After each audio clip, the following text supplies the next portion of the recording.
fresh air, fresh water. Ito makikita niyo yung ano, ilog, tapos yung bahay nandito lang. Yan o, may cabin. Ito binebenta na. So yan, so ganyan tanaw. Yan, dito ito sa Hope BC.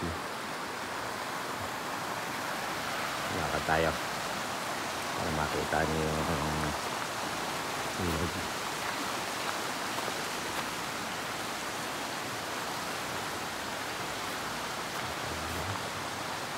Ngayon may ito pang bahay dito.